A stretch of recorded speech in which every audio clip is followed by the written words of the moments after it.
Պարոն Հակոբյան, նշեցիք, որ 360 ավելի քան 363 միլիարդ դրամի ստվերային շրջանառություն է բացահայտվել։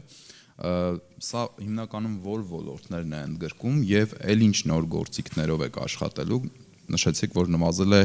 օպերատիվ հետախուզական այդ միջոցառումները։ Եվ հիմա ստվերը ինչքան է։ Շատ լավ։ Նախ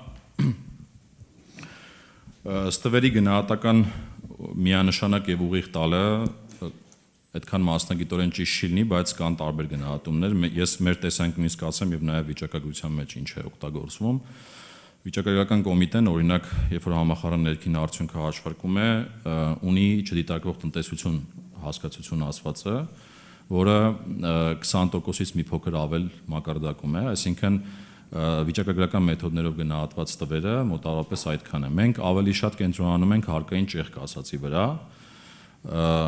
Խոսքը տրված օրենսդրության պայմաններում առավելագույն հնարավոր հարկային եկամուտների նկատմամբ փաստացիի ճեղքն է։ Այսինքն ճեղք, որ ասում ենք, դա նկատի ունենք։ Եվ մեր գնահատումները ինչ են ցույց տալիս, դա գնահատում ենք եւ մենք եւ ֆինանսների նախարարությունը 3-ից 4% հնայի մեջ դեռ ունենք տեղ աշխատելու, բայց այստեղ էականը նա է, որ երբ որ տարիների ընթացքում նայենք, այս ցուցանիշը էապես նվազել է, եւ երբ որ խոսում ենք հարկերի հնայի բարելավման մասին, դա էլ է խոսում այդ դրա շարունակաբար նվազման մասին, եւ առիթը օգտագործելով կուզենամ նաեւ անդրադառնալ հենց վարչարության դերի մասին այդ նվազեցման գործում։ Մենք ճիշտ է տարին չունենք, բայց մեր 9 ամսվա գնահատումները թույլ են տալիս մեզ հանգիստ արտահայտվելու դրա մասին, որ օրինակ այն 1%-ային կետ հարկերի հնա բարելավումը, որի մասին խոսում էինք, դրա 0.4-0.5%-ային կետը վարչարության արդյունավետության բարձրացման հաշվին է, որի դետալները ես այսօր ներկայացրեցի։ Ինչ վերաբերում է ստվերի դեմ պայքարին, նախ ոլորտների տեսանկյունից մենք ավանդաբար երկու խոշոր ոլորտ ունենք, որոնք աչքի են ընկնում ստվերի մեծ ցուցանիշներով, շինարարություն եւ առևտուր ընդհանրապես, բայց նաեւ նշեցի օրինակ երկու կարևոր հետաքրքիր ոլորտներ, որոնք երբևիցե մեր աշխում տենց շատ ակնառու չէին ընկել, բայց 25 թվականին ընկան, խոսքը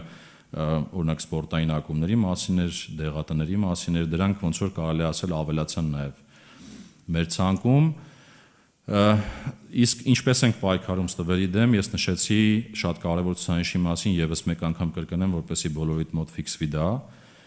Մենք անշեղորեն մեծացնում ենք թվային հետախուզության դերը։ Դա ինչ է նշանակում, դա նշանակում է, որ օրինակ երբ որ հարկ վճարողներից տվյալներ ենք վերցնում, եթե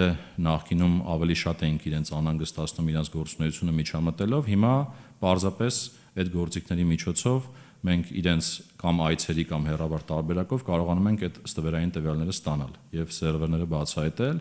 եւ այս ուղղությամբ պետք է ջանքերը շատացնենք, խոսքը մեր օպերատիվ հետախուզական միջոցառումների քանակի մեջ 40%-ի մասին է։ Այն դեպքում, որ 24 թվականին մոտ 7% էր, երբ որ ռեֆորմը մեկնարկեց, սկզբի տարում 7% էր, մենք հիմա անշեղորեն մեծացել ենք դրա դերը եւ այս տիպի աշխատանքը նաեւ ժամանակի ընթացքում կթույլատնի այն հնարավոր բացասական ընկալումները, որոնք որ կան որոշակիորեն կոշտ գործողությունների հանդեպ,